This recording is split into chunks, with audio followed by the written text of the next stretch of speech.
Farmgate metro station থেকে সরাসরি যুক্ত হচ্ছেন সহকর্মী মাহফুজা মোসলেহি। যাচ্ছি তার কাছে। মোসলেহি, এখন কি পরিস্থিতি দেখতে পাচ্ছেন? এই অবস্থা কতক্ষণে ঠিক হবে একটু জানাবেন। উজমা, যদি বলি যে সকাল 9টা ঠিক 40 মিনিটের দিকে এই যান্ত্রিক ত্রুটি দেখা দেয় এবং 9টা 45-এর পরপরই যাত্রীদের স্বার্থে কর্তৃপক্ষ কিন্তু মেট্রো রেল চলাচল বন্ধ রাখে। আমি কিছুক্ষণ আগে যে জায়গাটিতে আসলে এই দুর্ঘটনা ঘটেছে সেখানে এসেছি এবং আগের খবরেও কিন্তু আমি জানিয়েছিলাম মেট্রো কর্তৃপক্ষের যিনি ব্যবস্থাপনা পরিচালক আব্দুর রউফ সাহেব, তিনি আমাকে জানিয়েছেন যে মেরামতের কাজ চলছে। বেশক্ষণ ধরেই কিন্তু এই মেরামতের কাজ চালানো হচ্ছে কর্তৃপক্ষের পক্ষ থেকে, আমরা দেখেছি। এবং এটির আসলে সমাধানের ব্যাপারে তারা যেটি জানিয়েছেন যে অচিরেই সমাধান হবে আশা করেছেন এবং 2 থেকে আড়াই ঘন্টার মধ্যেই তারা এর সমাধান দিতে পারবেন বলে কিন্তু আব্দুর রউফ সাহেব আমাকে জানিয়েছেন। তবে এর আগে যে সমস্যাগুলোর মুখোমুখি হয়েছেন যাত্রীরা, সেটি কিন্তু চরম দুর্ভোগের শিকার হয়েছেন যাত্রীরা, আমরা বলতে পারি। বিশেষ করে শেওড়াপাড়া মেট্রো রেল স্টেশন, এটা এর পরবর্তী যে স্টেশনগুলো রয়েছে আমরা দেখেছি আগারগাঁও এবং বিজয় সরণি, ফার্মগেট, শাহবাগ, কারওয়ান বাজার, এই স্টেশনগুলো ঘুরে আমি যেটি দেখেছি যাত্রীরা কিন্তু বারবারই অভিযোগ করেছেন যে এত অল্প সময়ে নির্মিত যেই এত শক্তিশালী একটি নির্মাণযজ্ঞ বা কর্মযজ্ঞ, সেটি কিভাবে এত দ্রুতই সমস্যা দেখা দিয়েছে।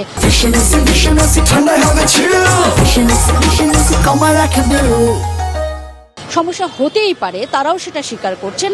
টেকনিক্যাল সমস্যা বা যান্ত্রিক ত্রুটির কথা তারা বারবারই বলছেন যে হতে পারে। তবে যে বিষয়টি নিয়ে তাদের অভিযোগ সেটি হচ্ছে কর্তৃপক্ষ কিন্তু বারবার এ ব্যাপারে আজকে দায়িত্বহীন ভূমিকা পালন করেছেন বলে জানিয়েছেন।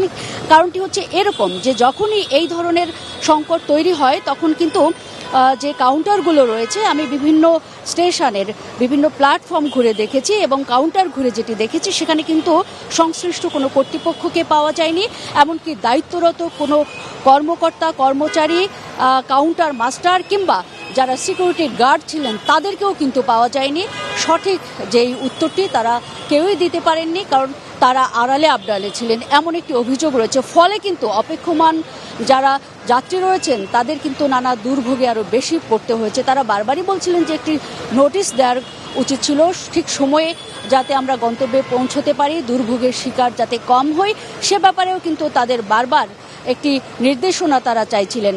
কিন্তু যখন তারা জানতে চেয়েছেন তখন কিন্তু তারা সদুত্তর না দিয়ে বরং তাদের সঙ্গে বাকবিতণ্ডায় জড়িয়েছেন এবং এক পর্যায়ে কিন্তু তারা যেসব দুর্ভোগের শিকার হয়েছেন তার মধ্যে রোগীরা বেশি কিন্তু দুর্ভোগের শিকার হয়েছেন এবং শিক্ষার্থী যারা রয়েছেন তারা এবং কর্মজীবী যারা রয়েছেন তারা কিন্তু গন্তব্যে পৌঁছতে যেমন পারেননি, তেমনি কিন্তু তারা পরীক্ষার ক্ষেত্রেও তারা ক্ষতিগ্রস্ত হয়েছেন। এমনই ছিল সর্বশেষ পরিস্থিতির খবর এই মেট্রো রেল থেকে।